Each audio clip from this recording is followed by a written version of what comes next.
இந்த ஹேராம்னு ஒரு படம், கமல் சாருடைய படம். அந்த படத்தை பார்த்துட்டு ராதிகா போய் கமல் சார்கிட்ட கேட்டாங்களாம், இந்த படத்துக்கான தமிழ் ரைட்ஸ் எனக்கு கொடுப்பீங்களா அப்படின்ட்டு. ஹேராம்ங்கிற தமிழ் படத்தை பார்த்துட்டு கமல் சார்கிட்ட போய் ராதிகா மேம் வந்து இந்த படத்துக்கான தமிழ் ரைட்ஸை எனக்கு கொடுக்க முடியுமா அப்படின்னு கேட்டாங்களாம். அந்த மாதிரி ஒரு ஆங்கில படம் மாதிரி இருந்தது. அதுக்கு அடுத்தபடியாக இந்த படத்தை தான் சொல்ல முடியும். ஆங்கில படத்தில் கூட தப்பி தவறி ஏதாவது ஒரு 10-12 தமிழ் வார்த்தைகள் வந்திருக்கலாம் போல இருக்கு. இதில் ஒரு 5 வார்த்தை தான் வருது தமிழ் வார்த்தை. மீது எல்லாமே அப்படியே ஒரு இங்கிலீஷ் படம் பார்த்த மாதிரி இருந்தது. 1982ல் பால் நியூமேன் பண்ண ஒரு படம் ஒன்று, வெரிடிக்ட்னு ஒரு படம் இருக்குது. நேற்று நைட்டு நான் வந்து இந்த படத்தை பற்றி ஏதாவது பேசலாங்கிறதுக்காக போட்டு பார்த்தா அந்த படம் வந்தது. இந்த படத்தோட ட்ரெய்லரும் அந்த படமும் வந்தது. கிட்டத்தட்ட 2 படம் ஒரே மாதிரி தான் இருக்குது. நான் சொல்கிறது கண்டென்ட் சொல்ல, கதையை சொல்ல, இந்த மேக்கிங் ஒரு இங்கிலீஷ் படம் மாதிரியே இருந்தது. அதுக்கு மேலே பாராட்டுறதுக்கு யுகி சேது வந்து அதை புட்டு வச்சுட்டாரு. அதனால் அந்த சைடு நான் போகவே தயாராக இல்லை. அதில் வந்து எவ்வளோ டெக்னிக்கல் எக்ஸலன்ஸ் இருந்தது அந்த மாதிரி விஷயங்களை சொல்கிறதுக்கு.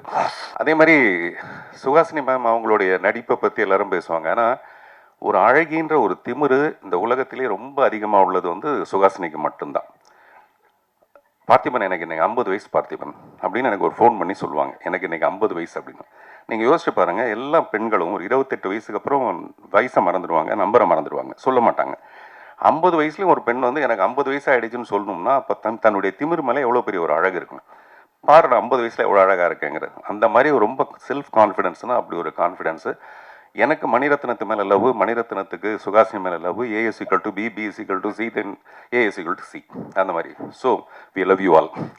சிட்டுக்குருவின்னு ஒரு படம் 8 சாங்கு ஹிட்டு. அது ஒன்றும் படத்தோட சுச்சுவேஷன் சொல்லி பண்ணது கிடையாது. அப்படிப்பட்ட ஒரு மியூசிக் டைரக்டர். இவர் சுச்சுவேஷன் எனக்கு சொல்ல வரும்போது ஒரு முழு கதையுமே சொன்னார். இந்த படத்தோட படம் பார்க்குற மாதிரி அவர் ஒரு முழு கதையை சொன்னார். அப்போவே எனக்கு இந்த படத்து மேலே ஒரு பெரிய நம்பிக்கை. அது வந்து ட்ரெய்லரில் பார்த்தாலும் ரொம்ப பர்ஃபெக்டாக இருந்தது. இவர் யுகி சேது சொன்ன மாதிரி திருப்பி யுகி சேது சொன்ன மாதிரியும் சொல்ல வேண்டியதாக இருக்குது. ரொம்ப அளவெடுத்து பிரமாதமான பர்ஃபார்மன்ஸ் எல்லார்ட்டையும் வாங்கியிருக்கிறது. அட் டான் இட்ஸ் குவைட் இயர்னு ஒரு படம் இருக்குது, ஒரு ரஷ்யன் ஃபிலிம். அதில் ஒரு 5 பெண்கள், எனக்கு அதுதான் ஞாபகம் வந்தது. At dawn it's quite year. நானும் உங்களை மாதிரி ஏதாவது 2-3 பேரெல்லாம் அப்படி சொல்லலான்னு, இல்லாட்டி மரியாதையாக இருக்குது. அதில் நம்ம வந்து கடைசியாக பேச வச்சுருக்காங்க அப்படின்ட்டு. ஸோ அந்த படத்தில் ஒரு 5 பெண்கள் பிரமாதமாக நடிச்சிருப்பாங்க. அந்த மாதிரி இந்த படத்தில் இருக்க இந்த 5 முகங்கள்